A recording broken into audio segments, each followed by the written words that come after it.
Et en fait, je vois d'abord son bras plein de sang. Elle a essayé de se faire du mal avant. Elle a foncé sur moi avec des ciseaux. Elle fonçait tête baissée, direction mes yeux et mon cœur. Moi, c'est Marine, j'ai 26 ans et je suis éducatrice spécialisée en CESAD. Je suis là pour vous raconter la fois où je me suis fait agresser par une collègue de travail en saison.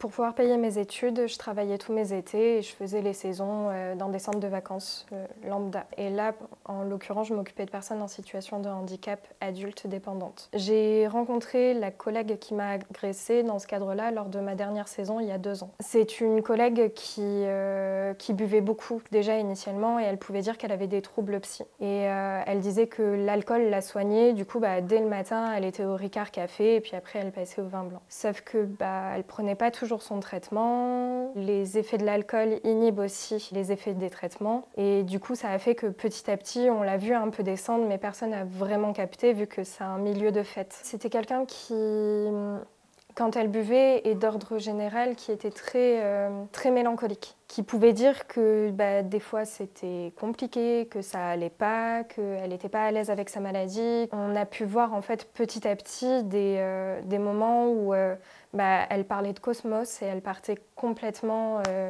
en vrille dans la conversation. On la perdait en fait dans la conversation et c'est vrai qu'on était tellement habitués à la côtoyer qu'on n'a pas forcément fait de lien avec sa maladie et le fait que son discours était incohérent. Il faut savoir que ce soir-là, mon conjoint est venu me voir. Du coup, je passe la soirée avec lui, je la passe pas avec mes collègues et je reçois un appel vers 20h30, 21h de ma collègue qui me dit Marine, ça va pas du tout, je me suis prise la tête avec une autre collègue à table.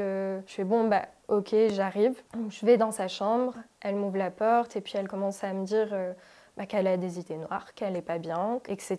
Et en fait, elle commence à monter comme ça, crescendo. Et ayant l'habitude de gérer un petit peu, je sais que d'habitude, on l'incite à aller se coucher quand elle commence à faire ça et quand elle n'était pas bien. Je lui dis, va prendre une douche pour dessouler un peu, ça va te faire du bien. Et moi, je reviens dans 10 minutes. Je retourne dans mon gîte qui était au même étage. Je préviens mon conjoint qu'il y a une collègue qui est pas bien du tout et que je le sens pas. Donc, je reste même pas 10 minutes dans mon gîte et je retourne directement dans la chambre. Je toque, c'est fermé à clé, elle répond pas. J'entends qu'elle titube à l'intérieur et j'entends la poignée essayer de s'ouvrir avec le verrou elle est en train de galérer à ouvrir le verrou. Et là, elle sort et en fait, je vois d'abord son bras plein de sang. Elle a essayé de se faire du mal avant. Elle a foncé sur moi avec des ciseaux. Elle fonçait tête baissée, direction mes yeux et mon cœur. J'ai attrapé ses poignets et en fait je l'ai retournée pour essayer de la serrer contre moi avec appui d'eau. Je sens un relâchement, je relâche la pression que je mettais sur elle et là elle recommence et là mon cerveau il m'a dit pleure. J'étais pas du tout consciente qu'elle essayait de me faire du mal à moi et en fait mon cerveau m'a dit pleure et à partir de ce moment-là elle a retrouvé son visage mélancolique. Elle a lâché les ciseaux par terre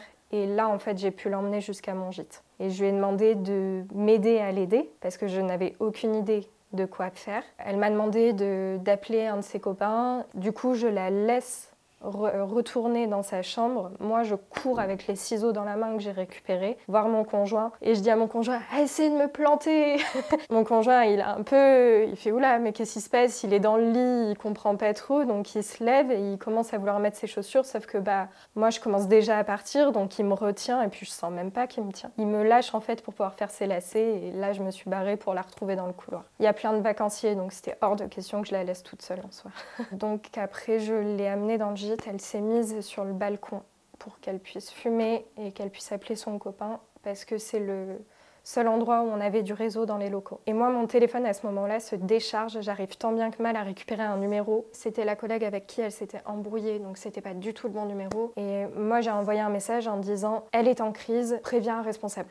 En attendant qu'il se passait tout ça, on l'entendait dire « je veux voir du sang couler ». Bon, il va falloir qu'on fasse quelque chose quand même. Après, il y a les collègues qui se sont échangés, qui ont capté ce qui se passait, qui sont allés alerter le responsable. Le responsable a appelé les pompiers. Moi, c'était hors de question que je sorte de la pièce tant qu'elle n'était pas partie avec les pompiers. Ça a eu des grosses conséquences chez moi derrière. J'ai pris très peu d'arrêt parce que c'était volontaire. Je voulais continuer à travailler pour rester dedans, mais le retour de saison a été très violent. J'ai porté plainte parce que j'ai eu la chance d'avoir mes proches et mes collègues de saison qui sont aujourd'hui des amis qui m'ont pris par la peau des fesses et qui m'ont dit « Marine, va porter plainte ». Je tiens quand même à préciser que je n'en ai jamais voulu à cette personne. C'était important effectivement pour être reconnue aussi à un moment, je pense, victime, mais pas que.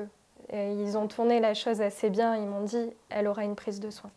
Elle aura une obligation de soins, donc c'est aussi bien pour elle. Déjà, ça a mis longtemps de m'en remettre. J'ai eu des tocs, ça a été très traumatisant, que ça a réveillé des souvenirs aussi autres chez moi que ce souvenir-là, parce que j'ai énormément culpabilisé d'avoir vécu ça et de n'avoir rien à soigner physiquement. Mais ce que ça m'a apporté pur et dur, je dirais beaucoup de stress et de remise en question.